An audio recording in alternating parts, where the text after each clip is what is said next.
So hi to you watching this video. So for this video, we're going to discuss about mechanics of deformable bodies. But before we go on with this topic, uh, you should be able to recall your subject or your topics in statics of rigid bodies because this is a continuation of that subject. Because for static of rigid bodies, we were able to discuss about the external forces. Here we are going to discuss about the internal forces, but still we will be applying the principles that were used in statics of rigid bodies. Okay, so dear future civil engineers, in this course, you will learn that this subject is a basic civil engineering subject that, along with statics, concerned with the strength and physical performance of structures, whether those structures are man-made or natural. You will learn the ability to analyze a given problem in a simple and logical manner and apply to its solution a few fundamental and well understood principles. So, as a result of your educational experience in the subject CE2211, you should be able to, number one, explain the concepts of simple stress and strain. Number two, compute stresses due to bending, shear, and torsion under plane and combined loading. Number three, analyze statically determinate and indeterminate structures. And number four, define the elastic stability of columns. Okay, so your academic experience as a civil engineering student will be utilized in this course to ensure that you will demonstrate the above cited course learning outcomes at the end of the semester. This module is divided into the following. So for number one, like what I've said in the intro, we will be dealing with stress. Okay, it is the very first topic, stress. So this aims to give you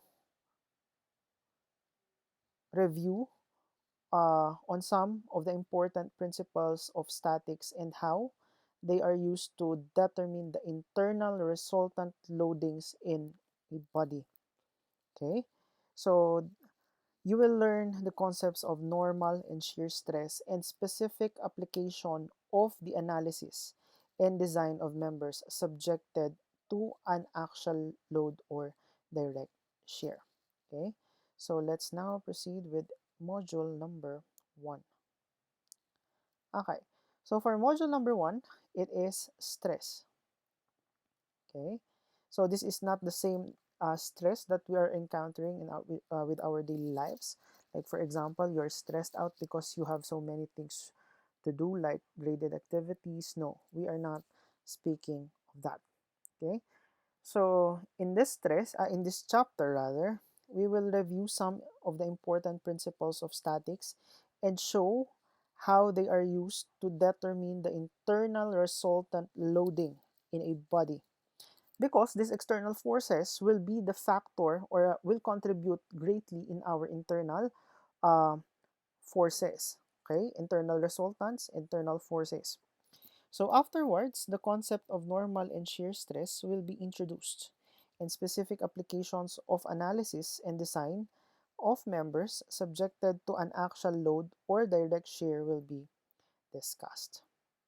Okay, so for example here, no, in this situation, let us consider these two bars, equal length but different materials suspended from a common support as shown. If we knew nothing about the bars except that bar A is supporting a 500 Newton and bar B is supporting a 5,000 Newton, by first glance, we will say that support B is uh, has more strength compared to A because B is carrying 5,000 newtons. Compared to A, it is carrying 500 newton. So we will say that material B is stronger. But if we will be given the properties of the material, the story might change. It can happen that that material A is stronger compared to material B, depending on the property of the material. That's why it's very important for us to study the mechanics of uh, rigid bodies. Okay? So the three fundamental areas of engineering mechanics are statics. Number one, statics. Number two, dynamics. And number three is mechanics of materials. So uh, by now, when you are watching this video, you should already be finished with your statics of rigid bodies and dynamics. Okay? So statics and dynamics are devoted primarily to the study of the external effects upon rigid bodies. That is, bodies for which the change in shape can be neglected. So for statics and dynamics, we are primarily interested in the external effect or the external effect of the external forces. Okay, where when there will be deformation, we can neglect them. When we say deformation, it is the change in the physical property of the material. Like for example, yung material natin, you have a ruler. When you bend a ruler, it it will be deformed. Uh, it will have a sag. That is what we call a deformation. For statics, we can neglect them. But in mechanics of materials, we deal with internal effects of these external forces and the deformation caused by the applied loads. Okay? So both considerations are paramount importance in design. A machine part or structure must be strong enough to carry the applied load without breaking, and at the same time the deformations must not be excessive. Okay? So, for example, you have here your figure 1.1. Equilibrium analysis will determine the force P, but not the strength of the rigidity of the bar. So, by equation of equilibrium, we can determine what would be the value of force P. Since we have here our W, we can have our moment at O. Then we can determine our value of P. Am I right? But with the equilibrium analysis, we cannot determine the force, the internal force within this material or within this beam. Okay? So, in mechanics of materials, the static solution is extended to include an analysis of forces acting inside. So, from statics, we can get the reaction. Then from there, we are going to input mechanics of deformable bodies so we can determine the forces acting inside the material. Okay? Kasi yung external force natin will be translated to our material. And that material will be the one to resist the forces in order to maintain uh, equilibrium, and at the same time hindi siya magbe-break and hindi magkakaroon ng excessive deformation. So analysis of internal forces, stress. Okay. So the equilibrium analysis of a rigid body is concerned primarily with the calculation of external reactions. So summation of forces vertical, horizontal, and moment. And internal reaction, these are the forces that act at internal connections. So in mechanics of materials, we must extend this analysis to determine internal forces. That is, forces that act on cross sections that are internal to the body itself. Okay? In addition, we must investigate the manner in which these internal forces are distributed within the body. So, if the external forces that hold a body in equilibrium are known, we can compute the internal forces by straightforward equilibrium analysis. So, we can get the F1, F2, F3, given the forces, we can solve for the reaction. So if we have the free body diagram, we can have this is how it's going to look like. Okay. So in addition to the external forces F1, F2, F3, this free body diagram shows The resultant force couples system of the internal forces that are distributed over the cross-section. The resultant force R acting at the centroid C of the cross-section and CR. Okay, so CR is the centroid and that is the resultant acting at the center of the cross-section. So if the extended forces are known, to compute R and CR, the equilibrium equations can be used. Okay, so we will further get this when we will be having our example. One important another thing here is what we call the perpendicular and the perpendicular and the tangential, okay, forces. So when it is tangential to the cross-sectional area, like for this one V, it is tangential, okay, to the cross-sectional area. P is perpendicular. P is perpendicular to the cross-sectional area because this is your cross-sectional area, right? So for example, this is your tube or your rod. If I will cut it at the center, it would look like this. So this circle here will now be your cross-sectional area. So 90 degrees from the cross-sectional area is what we call the perpendicular force. And this perpendicular force is what we call the compression, is what we call the axial force.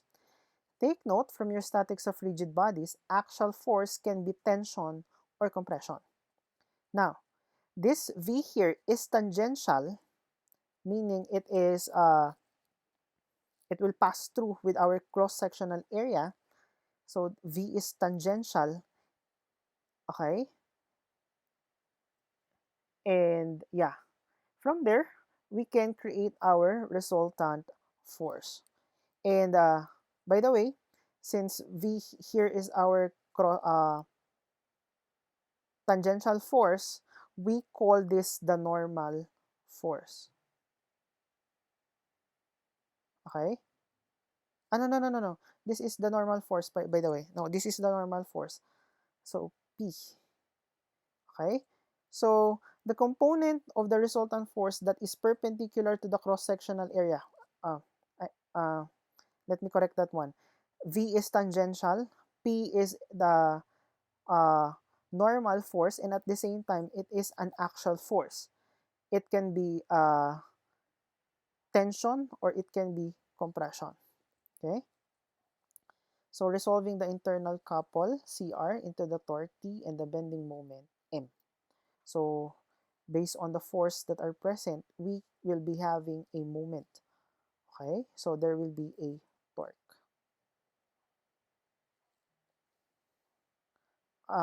Correction. Yung V na sinabi natin kanina is not the normal force, rather it is the shear force. It is the sliding forces, shear, okay, between cross-sectional area. So, pag puputulin mo kasi yung bar na yan, sa side na to, then sa side na pinutol mo siya pa ganyan, it will be a shear force. Okay? Next is the twisting moment and torque. And lastly, we have the bending moment. Okay, so for example, we have here a rod. Imagine this two pental pin is a rod, is one rod only. Okay, so let us visualize these four forces. Okay, so if I have here a rod and I will pass a cutting plane at the middle or at a certain section, it will be divided. Okay? So, madidivide siya. Ikakat natin. So, if I am to look at this portion, this is what we call the cross-sectional area. Okay? The first thing we have here is the normal force. So, if this is the cross-sectional area, this is the cross-sectional area, the normal force is perpendicular. So since this is the cross-sectional, the normal force, imagine this is the force, it is perpendicular to the cross-sectional area. This is the cross-sectional area, this is the force, it is perpendicular. That is a normal force. And a normal force can be a tension or compression. Okay? Next is the shear force. Okay? So for the shear force, it is acting this way. It is tangential. So if this is your rod, yung rod natin kanina, what we have here is we cut it into two sections. So for example, you have here an upward force and a downward force that caused the shearing off, yung pagkakaputol nila, nag-cause ng pagkakaputol. And the force acting here, yung nagkikiskisan na force is what we call the shear force. So the shear force is acting this way. This is now your shear force. It can be upward, it can be downward, depending on the direction of the material being sheared off. Okay? Next would be the twisting moment. So for the twisting moment, it is twisting. Nagkakaroon ng twist. But for bending moment, nagkakaroon ng pagbend. Okay? So nagkakaroon siya ng pagbend. Or let's try to imagine for example this ruler. So for the twisting moment, nagkakaroon ng twist. Okay? So nagkakaroon tayo ng twist. Now for the bending moment, it is this way. Okay? So that is the bending moment. It is causing a bend on the material. Okay? So we have here the deformation produced by the internal forces and the internal couples. So we have here the undeformed, the original. So if this is your rod, this is the original. Next, for the elongation, nag-elongate yung material natin from an original of this length, from an original of that length, nag-elongate tayo at a certain mm. Okay? Or inches. Okay? Next is the shear. So if this is your material, nagkaroon tayo ng shearing off. Therefore, there is a shear force. Okay? Now, for the twisting, like what I've said or demonstrated a while ago, nagkaroon tayo ng twisting, and for the bending. So, what is stress? Okay? So, stress is defined as the force per unit area. Now, imagine I have here a force. Itong whiteboard marker natin. I have here a force. And a force is a point load. Okay? Where if it is going to be applied at a certain area, it is acting at a point. Okay? Kaya nga siya sinawag na point load. But if this point load will be acted upon or will be placed upon a certain area, for example, this area, okay, this certain area here, if I am to place my force here, this force is being transmitted to the cross-section area. Therefore, the force exerted here will now become stress. It is the force applied on a certain area. So by definition, it is the force per unit area. So the force per unit area, because it is now being translated at a certain area. Therefore, it is now what we call stress. I repeat, we have here a load and we have here an area. If I am to apply a load at a certain area, the force is now being transmitted into the area. So the force acting now here is what we call the stress. Okay? The force acting at the area is what we call the stress. Okay. Okay, let's try to go back to our previous problem, yung pinakita natin kanina. So, according to our observation, by observation alone from the problem given a while ago, so we can say that rod B is stronger than rod A because it is carrying a weight or a load of 5,000 newtons compared to A, which is carrying 500 newtons. Now, if we are given the properties of the material where bar A has a cross-sectional of 10 mm squared and bar B has an area of 10 mm squared. Okay? So if we are to divide the 500 Newton by the area, because like what I've said a while ago, it is a force per area. Okay? So we have here a force of 500 Newton divided by the area of 10. So 500 divided by 10 is equivalent to 50 Newton per mm squared. Now, for rod B, it is 5,000 Newton force. That is a force. Newton divided by 10, by 1,000 mm is equivalent to 5 Newton per mm squared. Therefore, is 5 only. Therefore, we can say that 50 while B is only carrying 5 Newton per mm squared, or it is 5 megapascals, while stress A is 50 megapascals. Okay?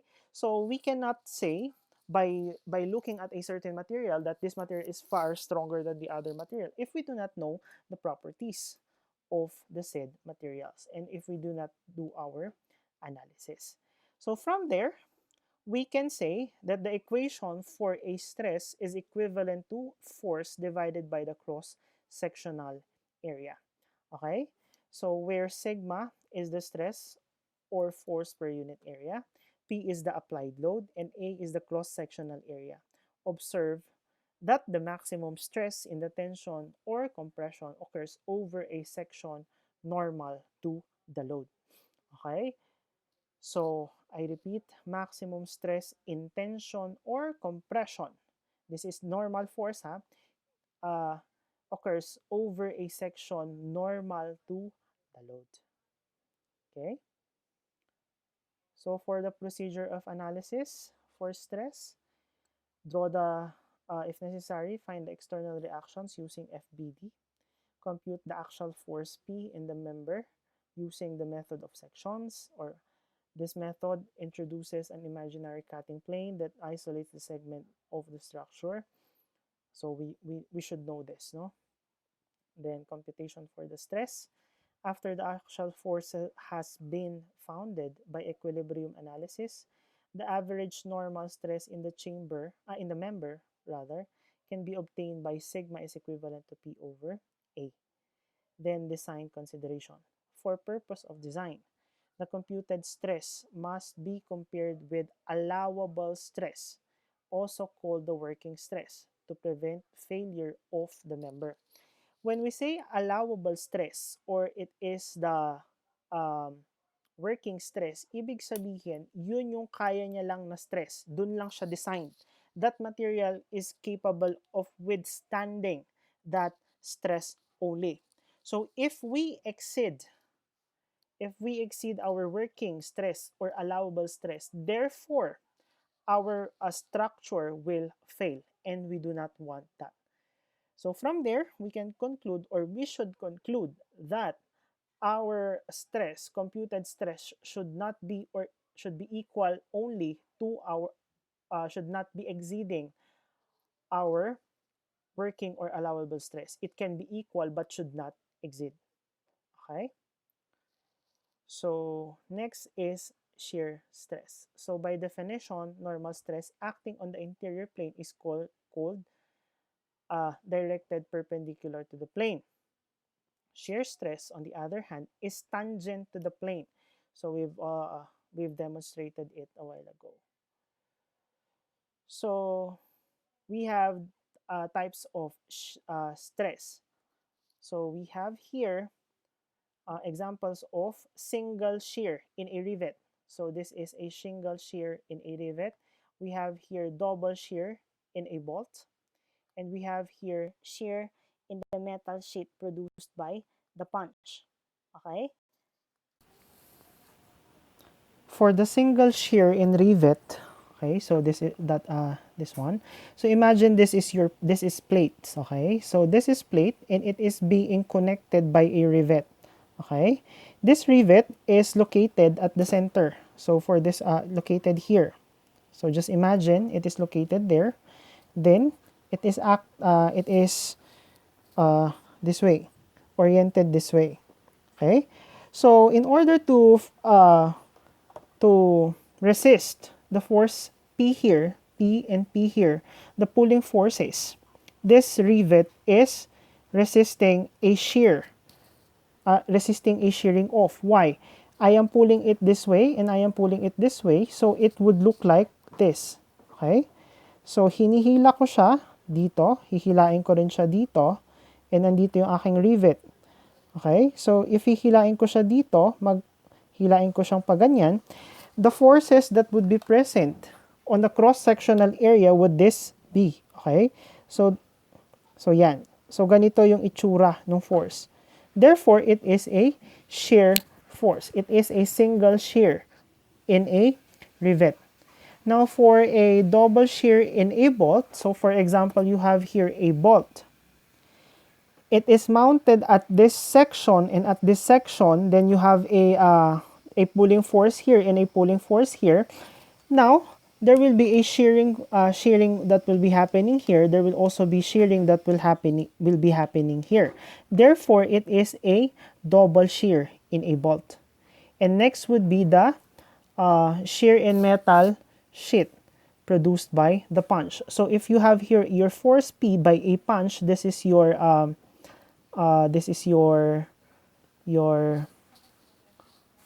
metal sheet. You have a punch here, then you will be having a shear at this section. Okay. Now for double shear in a bolt, figure 1.11b carries the load P across two cross-sectional area. So you have here this one and at this one. So therefore, your shear here will be divided into two. It will be distributed. So it will be P over 2 on this side and P over 2 on this side. So it will be divided into 2. Therefore, the bolt is said to be in a state of double shear. So from there, the distribution of direct shear is usually complex and easy to determine. It is common practice to assume that shear force V is uniformly distributed over the shear area, but it is in reality it is not. Okay, it is not equally distributed, but we assume it to be equally distributed over the area so that the shear stress can be computed from tau is equivalent to the shear force over the cross-sectional area. So this will be our working equation for shear. Okay. So the equation must be interpreted as the average shear stress. So this tau here is the average shear stress. It is not the stress acting on this part, acting on this part. Rather, it is the average shear stress, okay, of the cross section. Bearing stress. If two bodies are pressed against each other, compressive forces are developed on the area of contact. The pressure caused by these surface loads is called the bearing stress. So a good example of bearing stress are the soil pressure beneath a pier and the contact pressure between a rivet and the side of its hole. Okay, so if you can recall our problem a while ago where you have the rivet here.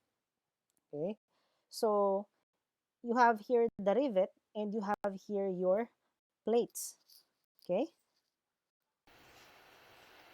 Okay, so kung ito ulit yung ano natin kanina, these are the two plates. We have here our rivet here. Okay, it is acting at the center. Okay, so if we are to look the cross-sectional area, this is how it would look like, yung cross-sectional area. Now, the bearing force or the bearing stress would be applied on the side. Okay, so dito sa gilid. Dito siya sa gilid. If we are going to look at that, kung ito yung dalawang ano natin kanina, plates natin, if these are the two plates, hihilain ko siya, ang magkakaroon ng bearing stress would be the sides. So, if that would be the case, if that would be the side, ito siya, ito yung gilid. So, for example, ito yung rivet natin, titignan natin siya on this view. So, this is the rivet. If I am going to look it at this view, dito mag-act yung bearing natin. Okay? So, ito yung rivet, ito yung dito yung area kung saan mag-act yung ating bearing stress. So, ito siya. Okay? Therefore, the area that we are going to use is the area which is what we call the projected area of the rivet.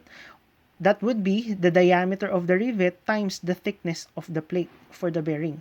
I repeat, for the bearing, it is the diameter of the rivet times the thickness of the plate. Okay? Therefore, our working equation would be P divided by, or the force P divided by the area of the bolt projected on the plate. So that would be P divided by the thickness of the plate times the diameter of the bolt. So this would be our working equation for bearing stress. Okay? Working stress and factor of safety, so that is sigma W, or the allowable stress, is the maximum safe axial stress a material may carry.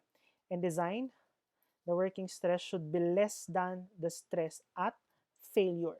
So the allowable or the working stress should be greater or equal to the stress which is being applied or that is being carried by the material. Bakit? Kasi pag yan lumagpas sa ating allowable stress, yung structure natin, like what I've said a while ago, will fail. Okay?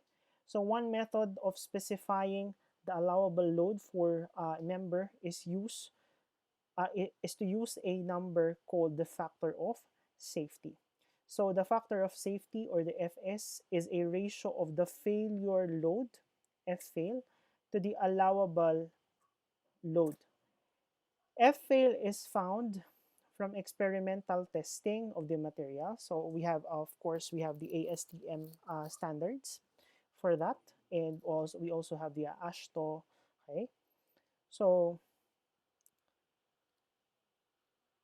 and the factor of safety is selected based on the experience. So Fs is equivalent to F fail over F allow. We can also express the factor of safety as sigma fail over sigma allowable. So tau fail over tau allowable. If your factor of safety, because take note, uh, you have here F allow is greater, or T or sigma allowable or tau allowable should be greater than the fail. So if your Fs is greater than 1, therefore it is no longer safe. If your Fs is equal, it is on the borderline of being safe and being not safe. But of course, it is still acceptable. But if your Fs is below 1, it is safe. Okay? I repeat, if it is less than 1, it is safe. If it is equal to 1, it is still safe, but it is already in the borderline. If it is greater than 1, therefore it is no longer safe, because F allow should be greater than your F fail. So if a lower value divided by a higher value should be less than 1. Okay? And that's it. We can now proceed with the example.